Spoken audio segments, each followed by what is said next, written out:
और भाभी के दोनों हाथ देखिए भाई नीले हो गए हैं। इसका मतलब ये है कि भाभी को नीलिया हो गया। मुझे लग रहा है कि गांव में लोग रोटी खा के सो भी गए भाई। बिल्कुल सुनसान सा माहौल हो रखा। हम तीनों कहाँ जा रहे हैं ऐसे?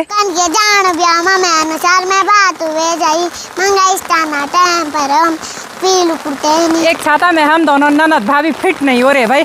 अब बारिश इतनी तेज हो रही ना। ठीक सामने पे देखिए भाई केले का पेड़ है और उस पे देखिए केले के गुच्छे लगे हुए हैं। आज कैसा लगा भाभी को यहाँ पे आके? मेरे को बहुत अच्छा लगा। हाँ, अब भाई ने ऐसे ऐसे मंत्र बोले, मैं तो मंत्र मुग्ध हो गई भाई। प्रणाम आप सभी को। मैं प्रीति आप सभी का स्वागत करती हूँ मधमेश्वर घाटी के खूबसूरत गिरिया गांव के चौखंबा दर्शन होम स्टे से। अभी टाइम करीब 6 बज चुके हैं और आज के ब्लॉग की शुरुआत भी हो गई है। तो आज दिन भर अच्छी सी तेज़ धूप खिली रही और शाम होते होते देखिए भाई मौसम भी बिल्कुल चेंज हो गया है। आसमान में काले काले बादल छा गए हैं और ठीक सामने रांची की साइड से ना वहाँ तो काफ़ी तेज़ बारिश हो रही है और अभी चौखंबा पर्वत भी बादलों के पीछे ढक चुका है। साथ ही पहाड़ियों पर काफ़ी नीचे तक बादल छा गए हैं। अब उत्तराखंड में मानसून आ ही गया है तो अब हमेशा हमको बारिश बारिश वाला मौसम मिलने वाला है। कभी सुबह से ही बारिश शुरू हो जाती है और कभी शाम के टाइम पे झमाझम बारिश होती है।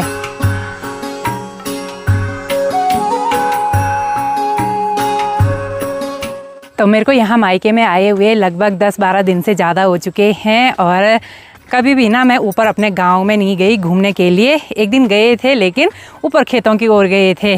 तो अभी शाम के टाइम पे मेरी और भाभी की तैयारी हो गई है गांव की सैर करने की। ठीक है भाभी? ठीक है। आज अच्छी तरह से करेंगे गांव की सैर। तो चलते हैं।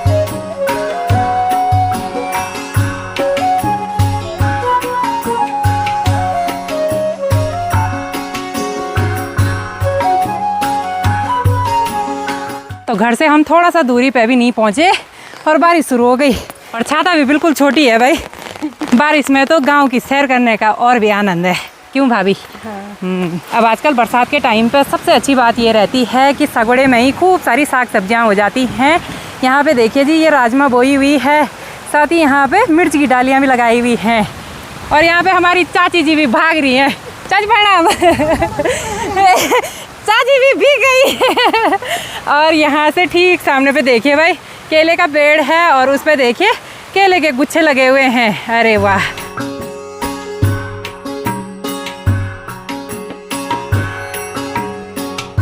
एक छाता में हम दोनों ननद भाभी फिट नहीं हो रहे भाई। अब बारिश इतनी तेज हो रही ना कसम से, आंधी तूफान भी चलने लग गया अभी तो।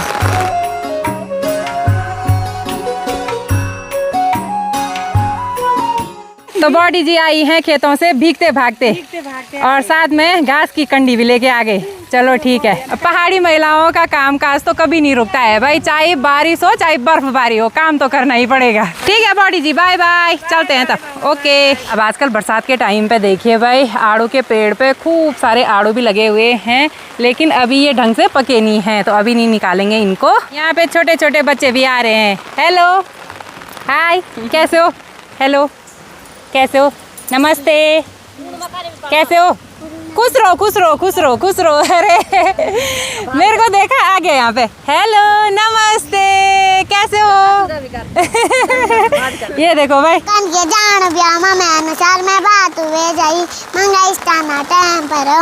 पीलू कुर्ते खाना खाना अंके कपड़ा दी ना पीलू के जे वाला कपड़ा से ये भाई कन के जान पे हमें पीलू कुर्ता नहीं तो मो नहीं ये भाई। तो यहाँ पे इसने गाना सुना दिया। थैंक यू, फिर मिलेंगे। ठीक है, ओके, बाय बाय बाय। छोटी बच्ची ने हमको देखा और सीधे हमारे पास आ गई गाना लगाने के लिए। उसकी ना ये वाली रील वायरल भी हुई थी, मैंने देखा था बहुत पहले। साथ ही अभी हम मंदिर की साइड आ गए हैं और यहाँ पे देखिए जी बैल की आकृति का धारा यहाँ पे भी लग चुका है। आखिरकार आज हमको भगवान भोलेनाथ ने बुला ही दिया अपने पास भाई।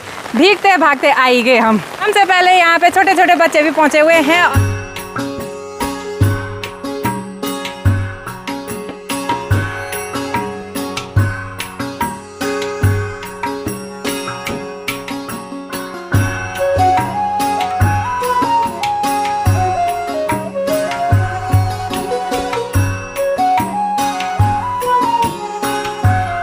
तो गिरिया गांव से थोड़ा सा ही दूरी पे स्थित है गिरजेश्वर महादेव जी का मंदिर और बिल्कुल शांत सी जगह है यहाँ पे। साथ ही यहाँ पे सिर्फ कलकल करती हुई उत्तरवाहिनी नदी का शोर सुनाई देता है।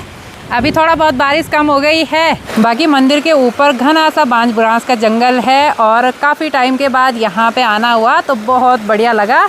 अब भाई भी अंदर मंदिर में लाइट की व्यवस्था कर रहा है, बाकी हम भी थोड़ी देर तक यहीं पे बैठेंगे। आजकल तो यहाँ पे उत्तरवाहिनी नदी का पानी काफ़ी कम हो रखा है, लेकिन अब बरसात के टाइम पे ना ये नदी यहाँ तक फैल जाती है और उस टाइम तो यहाँ पे सिर्फ नदी का ही शोर सुनाई देता है। भाई हम यहाँ पे भीगते भागते आए और भाभी जी के साथ एक स्कैम हो गया।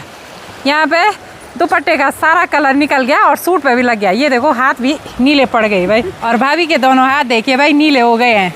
इसका मतलब ये है कि भाभी को नीलिया हो गया। ऐसे मत बोल यार। तो मंदिर में हमने दिया बाती भी कर दी है, बाकी आप भी भगवान जी के दर्शन कीजिए। जय हो भगवान जी की। भगवान जी की कृपा आप सभी लोगों पे बनी रहे। साथ ही अभी बाहर के नज़ारे देखिए क्या गजब के हो गए हैं। शाम के टाइम पे आसमान में एक सुंदर सी लालिमा छा गई है जो कि बहुत ही गजब की लग रही है। और आज हमको यहाँ मंदिर में ही काफ़ी ज़्यादा अंधेरा हो गया है। थोड़ी देर तक हम यहीं पे बैठे रहे और बहुत बढ़िया लगा। आज बहुत टाइम के बाद आई तो आज बहुत बढ़िया लगा यहाँ पे आके। आज भाभी और मैं रजनीचर बन गए भाई। चलो कोई नहीं, कभी कभी भक्ति भी होनी चाहिए, क्यों भाभी?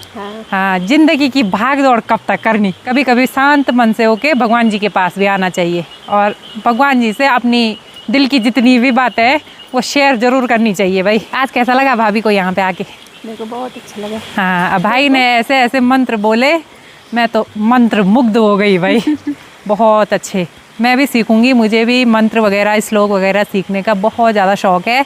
मेरी वैसे ना एक डायरी भी बनाई हुई है मंत्र और श्लोक लिखने की। तो इन सब चीज़ों में हम तीनों भाई बहनों को बहुत ज़्यादा इंटरेस्ट है और हम चाहते हैं कि हमारी भाभी को भी इन सब चीज़ों में इंटरेस्ट हो। ठीक है भाभी? हाँ।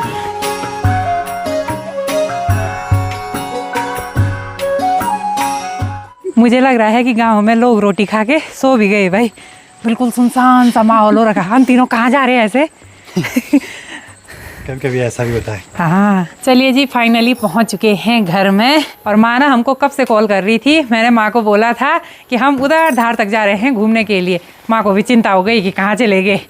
हाँ मम्मी, चिंता हो गई थी आपको? तो मंदिर से घर आके थोड़ी देर तक हम रिलैक्स हुए, बाकी अभी सीधे किचन में आ गए हैं। यहाँ पे भाभी आटा लगा रही है, फिर दोनों साथ में मिलकर रोटियां बनाएंगे।